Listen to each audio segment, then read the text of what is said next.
What I wish I knew at week 1 postpartum instead of month 3?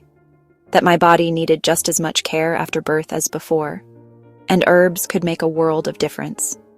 Over the next 30 days, I'll be your guide through simple, natural herbal remedies, each designed to help you recover, restore balance, and feel renewed after childbirth. Why herbs?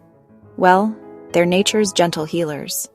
Think of them as little allies, supporting your body as it adjusts, helping with everything from soothing soreness to replenishing nutrients and calming those roller coaster emotions.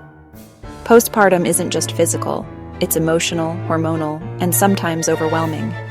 Herbal remedies can offer comfort and support, all while fitting easily into your daily routine. So, if you're curious, stick around. Every day we'll cover a new tip or remedy with practical advice you can actually use.